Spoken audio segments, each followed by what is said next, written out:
अब जो डायरेक्टर्स हैं ना कंपनी के, अब हम ये देखें कि it's the law which creates the company. Law ने क्रिएट किया ना कंपनी, और कंपनी क्या है? Artificial person. लेकिन पर्सन है, जिसको मैंने कहा था कि पर्सन नहीं मानना, वो क्या करे? क्लास में ना आए कंपनी लॉ। ठीक हो गया ये? वो तो कंपनी को बेइज्जत करने वाली बात है। बेइज्जत क्या यहाँ जीरो लाने वाली बात है। सेपरेट पर्सन है आप, सेपरेट आप समझ ही नहीं रहे, ये तो कोई बात नहीं। और उसके साथ साथ क्या है? आर्टिफिशियल भी है। तो अगर आर्टिफिशियल है तो इसने पर्सन के तौर पे एक्ट भी करना है ठीक। तो फिर ये फिक्शन है, आपको मैंने बताया था, ये एक सिर्फ लीगल फिकेट है, ठीक है, एक कॉन्सेप्ट है, एक लीगल स्ट्रक्चर ही है बस, ठीक है, कानून में है। और आर्टिफिशियल है, क्या है? आर्टिफिशियल। अब हम ये देखते हैं कि अगर है इस तरह का, तो अगर हम एक्ट करते हैं तो अल्लाह मियाँ ने हमें ऑर्गन्स दिए हुए हैं, दिमाग दिया हुआ है, माइंड दिया हुआ है एक्ट करने के लिए, ऐसे ही है। एक्ट करने के लिए क्या है? थॉट चाहिए और फिर एक्शन चाहिए, ठीक है, दोनों। तो उसके लिए इंसान की ज़रूरत पड़ती है, तो फिर इंसान शामिल करेंगे, ह्यूमंस की कंपनी को ज़रूरत पड़ रही है, क्या पड़ जानी है? तो ये लॉ ने बताना था, फिर जिसने ये शख्स बनाया आर्टिफिशियल पर्सन, उसी ने बताना था फिर क्या जी इसमें क्या रूह कैसे फूंकनी है, क्या कहें फूंकनी है, रूह कैसे डालनी है इसमें, ये कैसे एक्ट करेगी, कैसे जान पैदा होगी इसके अंदर, तो वो लॉ नहीं बताना होता। तो लॉ ये फिर कहता है कि ज़ाहिर है कंपनी है, तो फिर इसका जितना भी कंट्रोल है, जितना भी इसका एक्शन है, ठीक है, वो क्या करना पड़ेगा? आपको डेलीगेट करना पड़ेगा, किसको? ह्यूमंस को। और उन्हीं humans mean it needs a human agency, कि ये खुद चल नहीं सकती, खुद एक्ट कर नहीं सकती। क्यों? इसकी आंखें नहीं, दिमाग नहीं, कान नहीं, नाक नहीं, हाथ नहीं, तो ये सारा कुछ कौन बन जाएंगे? ह्यूमंस। उन्हीं को हम क्या बोल रहे होंगे कि ये कंपनी के डायरेक्टर्स हैं। अब ये जो कंपनी के डायरेक्टर्स हैं, तो अगर डायरेक्टर के पीछे लफ्ज़ देखें तो वो डायरेक्शंस का ही, डायरेक्ट का ही है लफ्ज़। तो डायरेक्ट करना या डायरेक्शन देना है, क्या मतलब? हदायतकारी करना, हदायत है। ये टेक्निकली कंपनी के हदायतकार हैं, क्या है? हदायत देने वाले हैं। लेकिन वो जो उसने हदायत देनी है, जो उसका एक्शन उसने करना है, उनका पर्सनल एक्शन नहीं है। कि अगर कंपनी के डायरेक्टर्स हैं, they are acting on behalf of the company, being an statutory agent. ये स्टैट्यूटरी एजेंट है कि लॉ ने ही एक एजेंसी रिलेशनशिप क्रिएट कर दिया है कि कंपनी अगर एक सेपरेट पर्सन है, तो इस पर्सन का जो एक्शन है वो खुद नहीं कर सकता कंपनी एज ए प्रिंसिपल। फिर इसको क्या करना पड़ेगा? ये डेलीगेशन करनी पड़ेगी टू दी ह्यूमंस। और उसको लॉ में हम क्या बोल रहे हैं? कंपनी के डायरेक्टर्स। कंपनी लॉ कहता है कि डायरेक्टर्स के बगैर तो कंपनी होती नहीं, there is no concept, company has to appoint the directors, ठीक है, जिसके थ्रू इसने फिर चलना होगा, एक्शन लेना होगा। तो वो फिर आपको पता है कि एजेंट का एक्ट किसका एक्ट होता है? प्रिंसिपल का एक्ट होता है। तो फिर अगर डायरेक्टर्स कंपनी के बिहाफ के ऊपर एक्ट करते हैं, तो it is the action of the company, उनका पर्सनल एक्शन नहीं है। लेकिन अगर खुदा न खास्ता दे मिसमैनेज द कंपनी अफेयर्स, क्या करते हैं? तो फिर कंपनी के जो डायरेक्टर्स हैं, दे occupy a fiduciary position in the company, कि उनकी एक फिड्यूशियरी पोजीशन बनती है। कौन सी पोजीशन बनती है? Fiduciary position. फिड्यूशियरी पोजीशन का आपको पता ही है कि फिड्यूशियरी रिलेशनशिप हमने बिजनेस लॉ के अंदर भी पढ़ा था। तो कंपनी के डायरेक्टर्स जो हैं, इनका कंपनी के साथ एक फिड्यूशियरी रिलेशनशिप। फिड्यूशियरी का क्या मतलब होता है? Relationship which is utmost on the basis of mutual trust and confidence. तो फिर ये रिश्ता जो पैदा किया गया है कंपनी का और उसके डायरेक्टर्स का, ये किसने पैदा किया? कानून ने।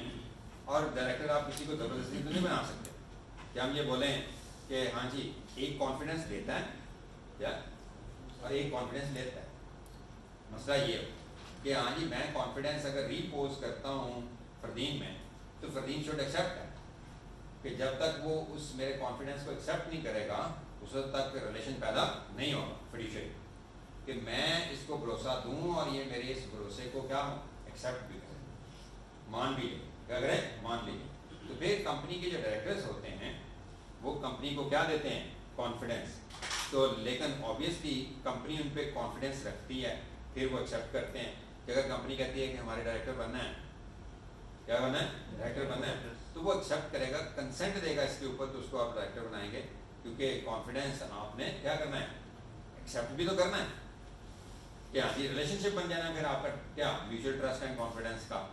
तो फिर वो आप पे अगर भरोसा कर रही है और आपने कहा कि ठीक है मेरे पे भरोसा कर लें, ठीक है मुझे डायरेक्टर कंपनी का बना दें, तो उसके बाद तो फिर आप इस रिलेशनशिप को, फिड्यूशियरी रिलेशनशिप को रीच नहीं कर सकते, फिर आप ब्यूटीफुल हो जाएंगे अगेंस्ट दी कंपनी, ठीक है। तो फिर अगर आप ड्यूटी ब्रीच करेंगे, ये एक्सेप्ट करके, ये रिश्ता एक्सेप्ट करके, रिश्ता ही आया था समझो, क्या आया था, कंपनी की तरफ से कि डायरेक्टर बनना है, जबरदस्ती तो नहीं थी, तो ये रिश्ता फिर आपने क्या किया, एक्सेप्ट किया। तो फिर अगर ये रिलेशनशिप एक्सेप्ट कर लिया, तो इस रिलेशनशिप से जो फिर राइट्स एंड ड्यूटीज आपकी बनती हैं वो आपको मिलेंगी, क्या कहेंगी, मिलेंगी, मिलेंगी या नहीं मिलेंगी। जितने भी रिलेशनशिप्स होते हैं, हस्बैंड एंड वाइफ का रिलेशनशिप है, जब ये रिलेशनशिप मिला तो आपको रिस्पेक्टिव राइट्स एंड ड्यूटीज आपकी बन गई। अगर आप पेरेंट हैं तो चाइल्ड और पेरेंट की आपस में राइट्स एंड ड्यूटीज बन गई। अगर आप कॉन्ट्रैक्ट में हैं तो कॉन्ट्रैक्चुअल राइट्स एंड ड्यूटीज बन गई। तो इसी तरह ये रिलेशनशिप भी जब लॉ ने एस्टैब्लिश कर दिया है तो फिर इसकी कोई राइट्स, ड्यूटीज और लायबिलिटीज होंगी, और इसमें मेन रिस्पॉन्सिबिलिटी जो निकलती है वो वही है कि you owe a fiduciary duty towards the company, कि आपकी फिड्यूशियरी ड्यूटी बनती है, आपके हाथों में अमानत है कंपनी के अफेयर्स, क्या है अमानत है, ये आपके नहीं है कि कंपनी के तमाम एसेट्स आपके कंट्रोल में, कंपनी का तमाम बिजनेस आपके कंट्रोल में दे दिया गया है, तो आप ट्रस्टी हैं, अमानत है आपके हाथ में कंपनी, तो उसमें ध्यानदारी के साथ उसको चलाएं। तो अगर आप ध्यानदारी से नहीं चलाते, बिट्रे करते हैं, क्या करते हैं, तो अगर आप बिट्रे करते हैं तो you lack the fiduciary behaviour, आप बदध्यान शख्स है, क्या है, तो उसका केस आपसे बन सकता है फिड्यूशियरी बिहेवियर की लैकिंग पर। आप मिसट्रस्ट तो नहीं ना हो सकता, अगर किसी ने ट्रस्ट किया है you can breach that trust, clear हो रही है बात, ठीक हो। तो अब ये कंपनी के डायरेक्टर्स जो हैं, ये फिर डायरेक्शन से लफ्ज निकाल के डायरेक्टर बनाया गया कि ये कंपनी को डायरेक्शन देंगे, और उस पर कंपनी चलती जाती है। फिर क्या कहते जाते, गलत डायरेक्शन देंगे तो गलत सिमत में ले जाएंगे, उसको सही डायरेक्शन देंगे तो सही सिमत में ले जाएंगे। प्रॉफिट एंड लॉस होना एक अलग चीज है, क्योंकि आप शायद सही सिमत में भी हो, सही डायरेक्शन हो, कंपनी के डायरेक्टर्स जो हैं they are discharging their fiduciary duties very carefully, still the company may suffer loss, obviously, but that should not be due to the wrongful acts of the company directors, because of the dishonesty of the company directors, because of the malfeasance and misfeasance of the directors. वो नहीं आनी चाहिए इसके अंदर किसी के साथ, वो अगर आएगी तो फिर डायरेक्टर्स को हम अकाउंटेबल कर देंगे पर्सनल, क्या कर देंगे, अदरवाइज नहीं करेंगे।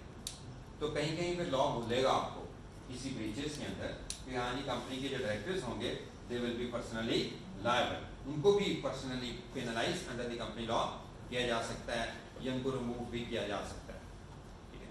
तो फिर कंपनी का जो डायरेक्टर है वो इंडिविजुअल होना जरूरी है, नेचुरल पर्सन होना जरूरी है, ये ध्यान में रखें। बाकी और उसका डिस्क्वालिफिकेशन क्राइटेरिया पढ़ लेते हैं, या एलिजिबिलिटी क्राइटेरिया और इनएलिजिबिलिटी कैसे होती है वो भी हम डिस्कस करते हैं।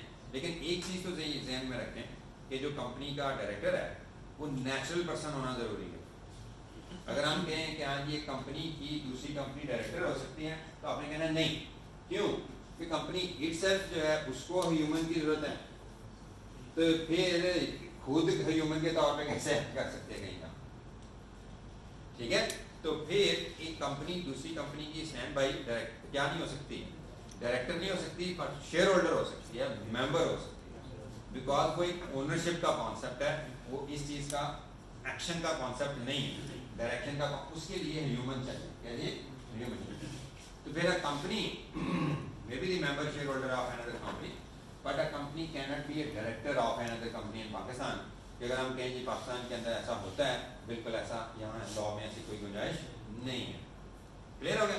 फिर आपको पता है कि डायरेक्टर का जो कॉन्सेप्ट है ये एक जनरलाइज्ड कॉन्सेप्ट भी है, जनरली हम ये लफ्ज़ भी इस्तेमाल कर लेते हैं एम्प्लॉइज के लिए, साहिल किसके लिए, एम्प्लॉइज के लिए भी इस्तेमाल कर लेते हैं। आपने सुना होगा गवर्नमेंट के ऑफिस के अंदर भी या समटाइम प्राइवेट ऑर्गेनाइजेशंस में भी हम ये लफ्ज़ इस्तेमाल कर रहे होते हैं डायरेक्टर कि हाँ जी ये कंपनी, एक तो कंपनी का डायरेक्टर है ना, एक अदरवाइज भी हम कह रहे होते हैं कि यार ये डिप्टी डायरेक्टर है FI, ये डायरेक्टर है NAB, ये डायरेक्टर है SCCP, ठीक है जी, या एडिशनल डायरेक्टर है, असिस्टेंट डायरेक्टर है, इस तरह के लफ्ज़ आप इस्तेमाल कर रहे होते हैं। या समटाइम यू आर सेइंग कि ऑर्गेनाइजेशंस के अंदर कि ये टेक्निकल डायरेक्टर है, ये डायरेक्टर फाइनेंस है, ये डायरेक्टर ह्यूमन रिसोर्सेज है, ये डायरेक्टर मार्केटिंग है, सुन रहे हैं? ये जो लफ्ज़ इस्तेमाल करते हैं आप डायरेक्टर का, ठीक है। अब लॉ में हम बोलते हैं कि कंपनी का लफ्ज़ है, कंपनी की कोई इजारादारी तो नहीं है कंपनी के लफ्ज़ के ऊपर, कि हम कहें जी कंपनी की मोनोपोली है, कंपनी लॉ की मोनोपोली है इस वर्ड के ऊपर, ये जनरल वर्ड है कंपनी का। कोई और बिजनेस भी, even it is not a registered company, वो कंपनी का लफ्ज़ अगर इस्तेमाल कर रहा हो तो हम उसको कंपनी नहीं बना देते, कर तो सकते हैं, शायद प्रोप्राइटरी कंपनी का लफ्ज़ इस्तेमाल करता रहे अपने लिए जब अपना बिजनेस नेम लेके, या शायद पार्टनरशिप भी यूज़ करती है कंपनी का लफ्ज़, एंड को का लफ्ज़, ठीक है। जितनी CA फर्म्स हैं अक्सर एंड को लिखा हुआ उन्होंने साथ, लेकिन है तो वो पार्टनरशिप फर्म्स हैं या प्रोप्राइटरशिप फर्म्स हैं, ठीक है ना। तो हम ये तो नहीं बोलते हैं कि क्या जी कंपनी का लफ्ज़ बोलने से वो कंपनी हो जाती है, या डायरेक्टर का लफ्ज़ बोलने से वो डायरेक्टर हो जाता है, ये चीफ एग्जीक्यूटिव का लफ्ज़ बोलने से वो चीफ एग्जीक्यूटिव हो जाता है, ये चेयरमैन का लफ्ज़ बोलने से वो चेयरमैन हो जाता है। कहते रहे चेयरमैन, वासा का भी चेयरमैन हो शायद, वापडा का भी शायद चेयरमैन हो, नैब का भी शायद चेयरमैन हो, क्या डायरेक्टर भी हो, ठीक है।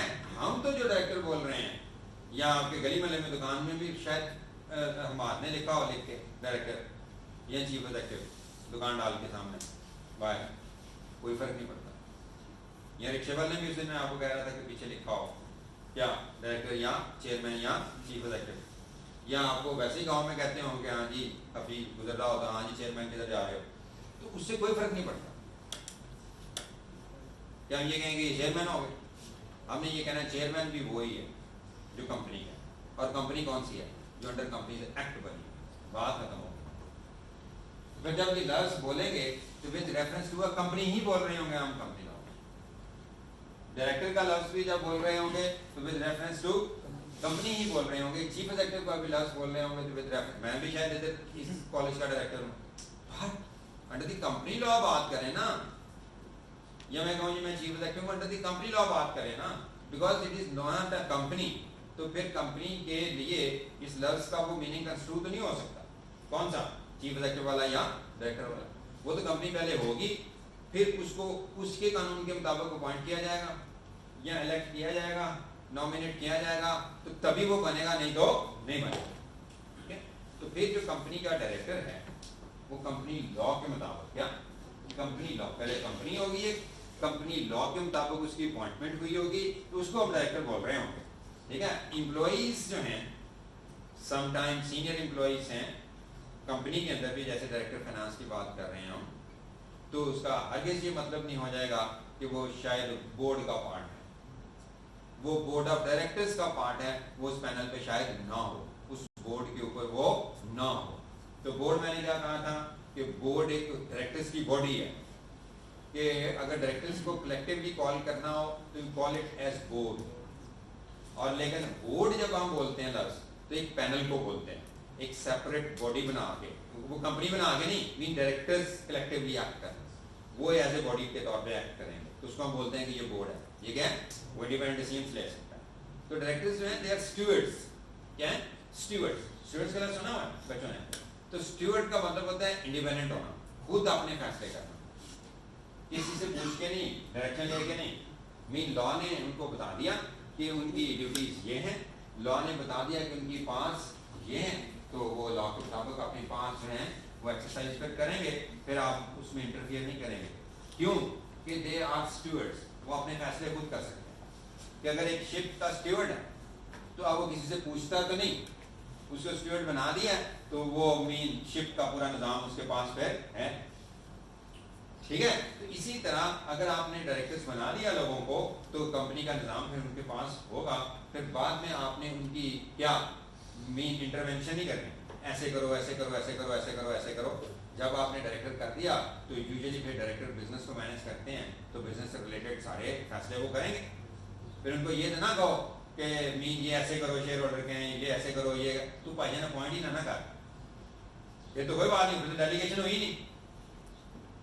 तो फिर जब आप उनको अपॉइंट करते हैं तो they are independent to take decisions, but they can not act ultra vires. वो अल्ट्रा वाइज एक्ट नहीं करेंगे। they will follow the memorandum, they will follow the articles, they follow the Companies Act 2017 as well as the other company laws या corporate laws जो भी apply होते हैं, या और भी बिजनेस लॉज जो भी अप्लाई होते हैं, उसके मुताबिक ही कंपनी को डायरेक्ट करेंगे। वो अपनी मर्जी से डायरेक्ट करना नहीं शुरू करते। ज़ाहिर कंपनी की पार अगर उन्हें देखनी कंपनी क्या कर सकती है, उसके मुताबिक ही उसकी डायरेक्शन करनी है ना। जिस तरह की वो कंपनी है उसी तरह की उसकी डायरेक्शन करनी है ना।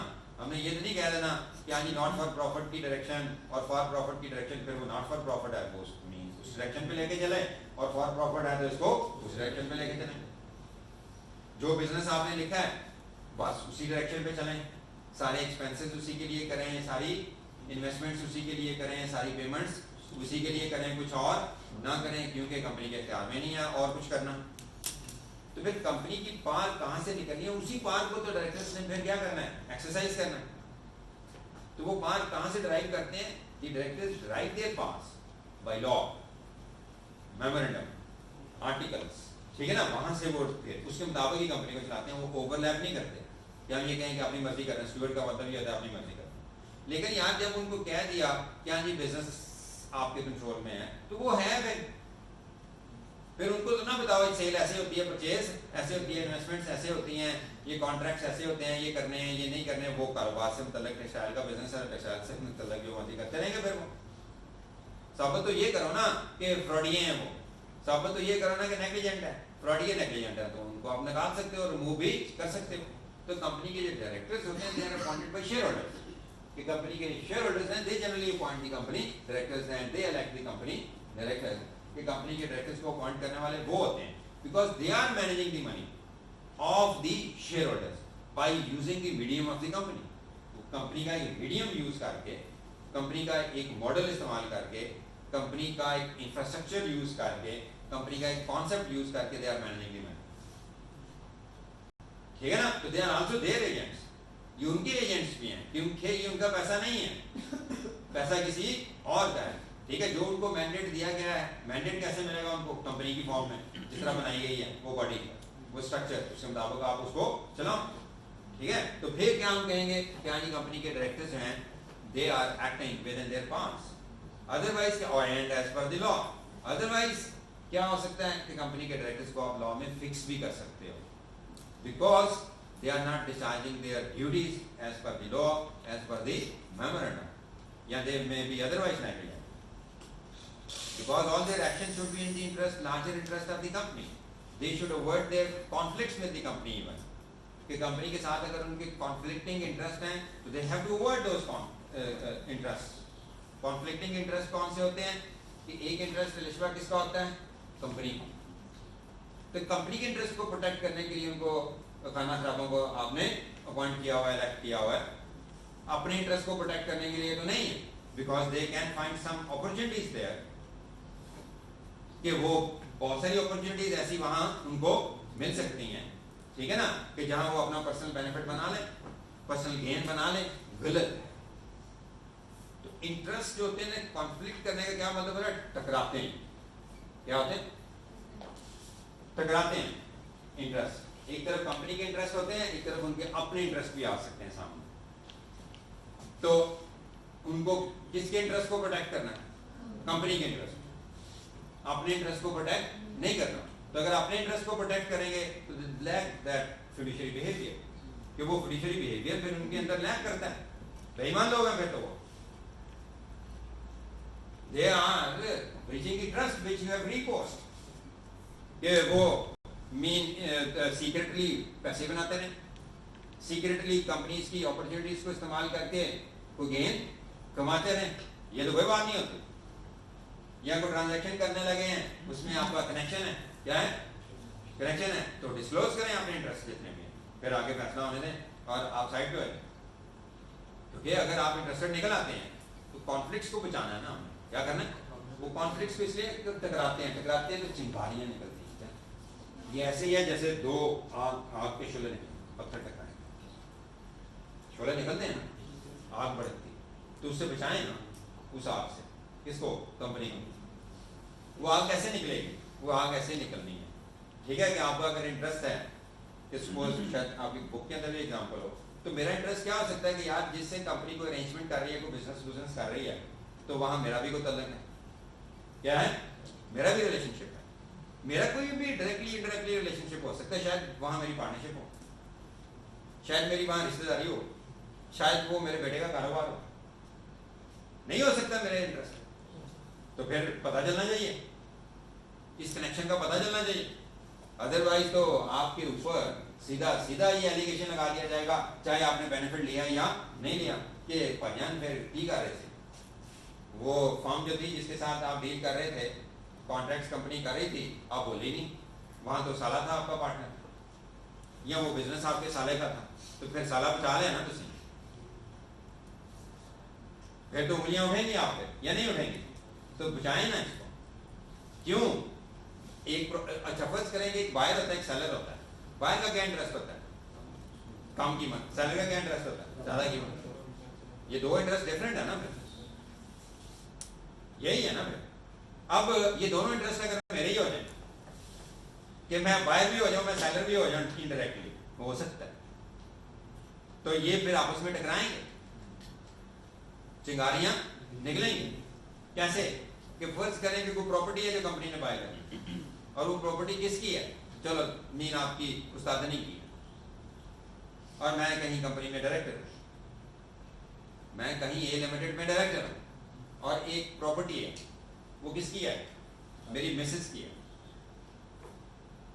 अब अगर वो प्रॉपर्टी कंपनी इंटरेस्टेड है बाय करने में, ठीक है, तो मैं एज ए डायरेक्टर वहां क्या सोचना है, मैं एज ए बायर हूं, घर जाके मुझे उसने पूछना है, क्या कहना है कि तुसी कट्टे दे डायरेक्टर लगे हो कंपनी से, वध तो वध पैसे दवाने ने, क्या कहना, इसकी अच्छी से अच्छी कीमत मिलनी चाहिए, तो सेलर के लिए अच्छी कीमत कौन सी है, ज्यादा से ज्यादा, बायर के लिए अच्छी कीमत कौन सी है, कम से कम। मैं तो सैंडविच बन गया ना बीच में, या नहीं बना, दो इंटरेस्ट है, उसके तो सैंडविच बनाऊं कि नहीं बनाऊं, तो फिर मुझे ये बताएं, ये कॉन्फ्लिक्ट कर रहे हैं कि नहीं कर रहे, ये टकराएंगे, तो जब ये टकराएंगे तो फिर क्या होना चाहिए मुझे बताएं, अल्टीमेटली मुझे कंपनी का इंटरेस्ट ही प्रोटेक्ट करना है, क्योंकि मैं उससे रिश्ता उस तरह का बना चुका हूँ, और वो फिड्यूशियरी रिलेशनशिप बना चुका हूँ, क्या है, बना चुका हूँ, तो फिर मुझे क्या करना है, मुझे अपनी वाइफ का इंटरेस्ट नहीं देखना, इंडायरेक्टली अगर वो देख रहा होगा तो मैं तो फिर कंपनी से ज्यादा कीमत दिलवा दूं, मैं जिस तरह एक थर्ड पार्टी से डील करता, मैं उसकी जान निकाल लेता, इधर तो मेरी बीवी ने मेरी जान निकाली होगी या नहीं, निकाली होगी, नहीं, कंपनी नहीं तो मेरी जान निकाल देगी, क्योंकि वो तो कानून ने रिश्ता पैदा किया है, तो क्या कानून ने मेरे से कोई बदला नहीं लेना, the law will take revenge from me, कि भाई यार ये क्या कर रहे हो, तेरे पे हमने क्या किया था, तो ये कहता विश्वास किया था और तुम्हें डायरेक्टर बनाया हुआ, तो तू क्या कर क्या रहा है यहाँ, मीन कभी अपने तू साले की मीन फेवर कर रहा है, कभी तुम अपनी बीवी की फेवर कर रहे हो, तो फेवर तो कंपनी की होनी चाहिए, तो किस तरह के डायरेक्टर होता, ठीक है, you lack that fiduciary behaviour please. मुझे क्या करना है, मुझे फिर अपना इंटरेस्ट डिस्क्लोज करना है, इंटरेस्ट डिस्क्लोज करूँ साइड पे, बाकी डायरेक्टर देखते हैं, यही होना चाहिए। हाँ ठीक है कि यार अगर प्रॉपर्टी लेनी भी है मेरी वाइफ की कंपनी ने, तो ले लें, लेकिन मैं तो ना उस डिसीजन मेकिंग में इन्वॉल्व हो जाऊं, बल्कि तो कानून कहता है कि तू बाहर ही चला जाए मीटिंग में से, बोर्ड मीटिंग में से, बाकी डायरेक्टर्स डिसाइड कर लें, बात खत्म हो जाएगी, क्योंकि सामने बैठे भी बेग साहब थोड़े से पीन आप कहेंगे कि हाँ जी वो बैठे बैठे क्या थोड़ा सा प्रेशर तो क्रिएट करते हैं, या कोई मॉरल एथिकल कुछ शर्म या बाकी के हाँ जी बेग साहब हमारे हैं तो डायरेक्टर ही, तो सामने खुल के बात नहीं ना करेंगे, मैं फिर दिन जब नहीं होता कैसी मैं बात करता हूँ इसका मतलब, इसकी प्रेजेंस में नहीं करूँगा, करता नहीं है, ऐसा नहीं किया नहीं करता, अच्छी बात है। अदरवाइज यहाँ तो एक हम बात कर रहे हैं एक कॉर्पोरेट फिड्यूशियरी रिलेशनशिप, उसकी बात हो रही है, ठीक है। तो फिर प्रॉपर वे क्या है? प्रॉपर वे यही है कि आप क्या करें, डिस्क्लोज करें अपने इंटरेस्ट को, उठें, उसके बाद बाकी रह के कर लें खुल के, वो फिर कर लेंगे ना डिस्कस, उसके सारे क्या डूज और नॉट्स भी देख लेंगे, प्रोस एंड कॉन्स भी देख लेंगे, बात खत्म हो जाएगी, फिर फैसला करें और मुझे बुला लें, बेग साहब आपकी एब्सेंस में हमने ये फैसला किया, बात खत्म हो गई। मुझे तो नहीं इसके अंदर आना चाहिए, या बताना ही नहीं चाहिए, बताना चाहिए। क्या करना चाहिए?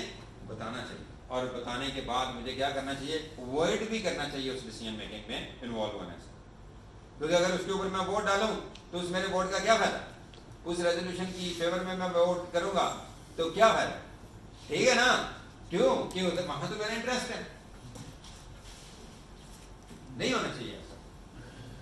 तो मैं टेक्निकली समझाना क्या चाह रहा हूं आपको, ठीक है? ये ऐसे ही होता है।